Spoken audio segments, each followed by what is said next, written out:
A group of more than 150 Palestinians left Gaza, which requires crossing the so-called Yellow Line. That's an area under Israeli military control that covers all crossings in and out of the Gaza Strip. They were taken through Karim Abu Salem by bus to Ramon International Airport in southern Israel. That's where they boarded a flight transiting through Nairobi, Kenya, before landing in Johannesburg, South Africa on Thursday morning. The group was initially denied entry for not having Israeli departure stamps in their passports. The civil society coalition, which has been assisting the Palestinians, has told Al Jazeera that it's clear an organization called Al-Majd Europe is behind the transfer. It's estimated all Palestinians on board the flight were charged between $1,500 to $5,000 to leave Gaza. We've also been informed those choosing to leave were only allowed to carry their mobile phones, money, and a backpack. Al Jazeera's Famida Miller has this report from Johannesburg. Fleeing the war and devastation in Gaza, a group of more than 150 Palestinians has reached what they hoped would be safety. But on their arrival in Johannesburg, they were denied entry. South Africa's Border Management Authority said none of the passengers had the required departure stamps in their passports. For hours, the group remained on the tarmac at OR Tambo International Airport, without food, water or adequate air circulation, until the decision was overturned.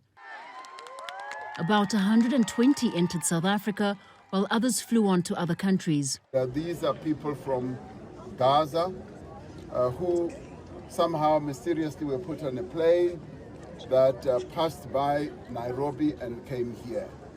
And I got to hear about it from my Minister of Home Affairs, wanting to know, what do we do now? And I said, we cannot turn them back. Naim Jinnah from the Civil Society Coalition, which has been assisting the refugees, tells us they had boarded a bus in Gaza, crossed through the Karim Shalom crossing and were taken to Ramon Airport before flying to South Africa via Kenya. Well, it's clear who's behind this. It's an organization called Al-Majd Europe. They have relations with the Israelis and suspected relations with the Shabak, the Israeli intelligence services. All of the people who were on the plane and the previous plane signed up on a website and paid anything between $1,500 to $5,000 per person to get out. Wissam Bashir arrived in South Africa 2 weeks ago on a similar chartered flight. He says was arranged through Al-Majd Europe after he registered online. He paid $6,000 for himself, his wife and their 2 children. He says they were allowed to leave with only the clothes they were wearing, their passports and their phones. We in Gaza, we do not want to leave. It's our land and it's where we grew up. But the Israeli occupation forced us to leave indirectly. When you are denied food and water, when they kill the old and the young, imprison men and women, bomb houses, destroy everything, it becomes normal to try to leave, to protect myself and my kids.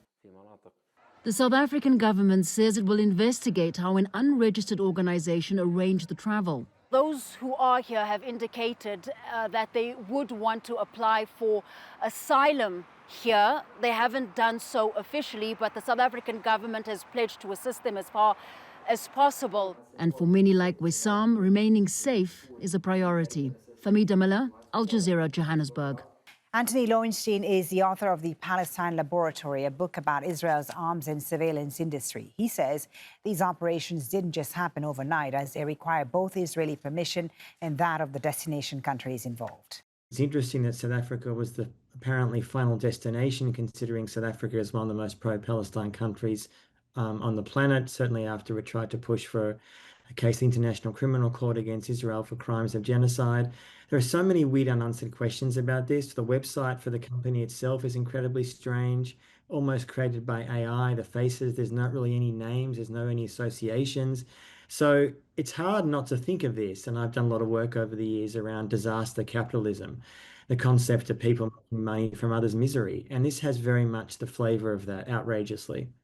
I see it as a form of ethnic cleansing. I don't begrudge for a second the Palestinians who want to leave. I begrudge the organisers of this trip. And we shouldn't forget throughout all this, Israel has never given up the idea of clearing Gaza and, frankly, the West Bank of Palestinians. That goal has never changed, even with a supposed ceasefire, which Israel keeps breaking day after day. That's the thing that worries me here.